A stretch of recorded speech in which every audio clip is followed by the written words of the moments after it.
பொதுவா காலையில நம்ம என்னங்க சாப்பிடுவோம்? அரிசி, கோதுமை இது 2ல இருந்து தான் முக்கால்வாசி நம்மளோட காலை உணவு வருது இல்லைங்களா? இட்லி, சப்பாத்தி, தோசை, இடியாப்பம், உப்புமா, பூரி இந்த மாதிரி தான் சாப்பிடுவோம் இல்லைங்களா? காலை டிஃபன்.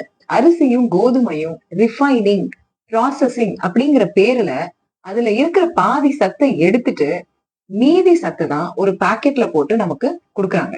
சோ நம்ம சாப்பிடுற உணவுல இருந்து பாதி சத்து தான் நம்மளுக்கு கிடைக்குது அப்படின்னா அதோட செரிமான நேரமும் கம்மியா தான் இருக்கும். சீக்கிரமா செரிமானம் ஆகி சிம்பிள் சுகர்ஸா நம்ம உடம்புக்கு எனர்ஜியா கிடைக்குது. அப்போ சீக்கிரமா செரிச்சிருச்சு அப்படின்னா நம்மளோட வயிறு சீக்கிரமா எம்டி ஆயிடும். சீக்கிரமா எம்டி ஆயிடுச்சுன்னா அப்போ மேலும் மேலும் உணவு வேணும்னு தான் கேட்கும். ஒரு நாள் பூராவே கிட்டத்தட்ட இந்த அரிசியும் கோதுமையும் செஞ்ச உணவை தான் நம்ம அதிகமா எடுத்துக்கிறோம். அப்ப ஒரு நாள் பூராவே நம்ம பாதி உணவு தான் சாப்பிட்டுட்டு இருக்கிறோம். மத்தியான நேரத்துல நிறைய சாதம், கொஞ்சமா காய்கறி, நைட்லயும் திரும்பி அதே மாதிரி இட்லி, தோசை, பூரி, சப்பாத்தி இதே மாதிரி டிஃபன் ஐட்டம் இப்படி மறுபடி நம்ம பாதி உணவு சாப்பிட்டுட்டே இருக்கிறதுனால செரிமானமும் சீக்கிரமா ஆகி சிம்பிள் சுகர்ஸா நம்மளுக்கு எனர்ஜி கிடைக்கிறதுனால நமக்கு பசி தாங்க மாட்டேங்குது. வயிறுல உணவு தங்க மாட்டேங்குது. அப்போ என்னதான் நம்ம சாப்பிடுறது? ஓகே, பாதி உணவு தான் இது அப்படின்னா முழு சத்தும் கிடைக்கிறதுக்கு என்ன பண்றது? முழு சத்தும் கிடைக்கணும் அப்படின்னா முழு உணவா சாப்பிடணும். முழு உணவா? அது எந்த கடையில கிடைக்கும்?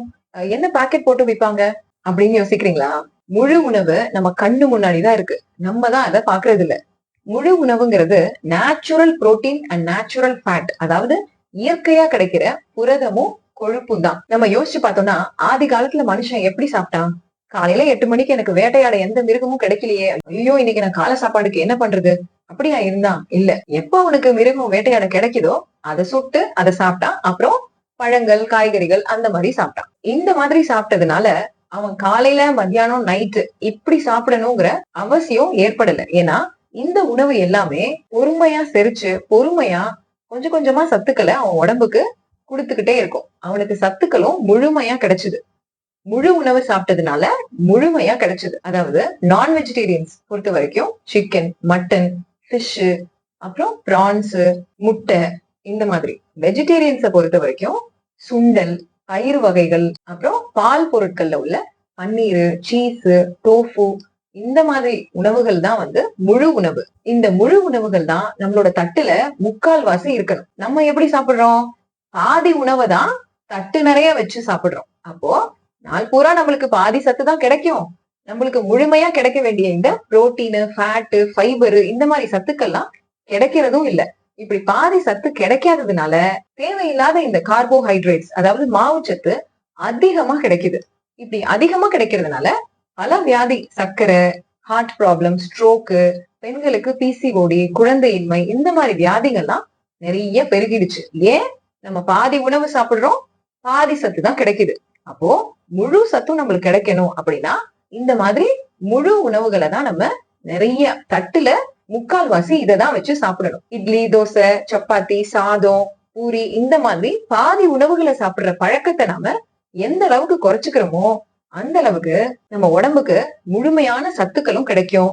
நம்ம 3 வேளையும் கண்டிப்பா சாப்பிட்டே ஆகணும் அப்படிங்கிற அவசியமும் ஏற்படாது. ஒரு வேளை 2 வேளை சாப்பிட்டாலும் சாப்பிடுற உணவு முழு உணவா இருக்கு, அதுல முழுமையான சத்துக்கள் கிடைக்குது அப்படின்னா அதுவே நமக்கு போதுமானது. பல வியாதி நம்மளுக்கு வரவே வராது. சோ நீங்க காலை உணவை தவிர்க்கலாமா வேண்டாமா அப்படின்னு யோசிச்சீங்கன்னா முதல்ல சாப்பிடுற உணவு என்னவா இருக்குன்னு பாருங்க. நீங்க சாப்பிடுற உணவே பாதி உணவு தான் அப்படின்னா கண்டிப்பா உங்களால காலை உணவை தவிர்க்கவே முடியாது. இதுவே நீங்க சாப்பிடுறது ஒரு வேளை 2 வேளைனாலும் நீங்க சாப்பிடுற உணவு முழு உணவா இருக்கு அப்படின்னா நிச்சயமா காலை சாப்பாடை தவிர்க்கலாம். இன்டர்மிட்டன்ட் ஃபாஸ்டிங் இதெல்லாம் ஈஸியா நீங்க பண்ணலாம். நம்ம மனுஷங்க தான் நம்மளோட உணவுல ஃபுட் ரெவல்யூஷன் அப்படிங்கிற பேருல ருசியை அதிகமாக்கி சத்தை குறைச்சு வியாதிய நிறைய வாங்கிட்டு இருக்கோம். சோ இனிமே முழு உணவு உங்க தட்டுல நிறைய வச்சுக்கோங்க. இந்த மாதிரி பாதி உணவு சாப்பிடுற பழக்கத்தை குறைச்சுக்கோங்க. Okay, all the best.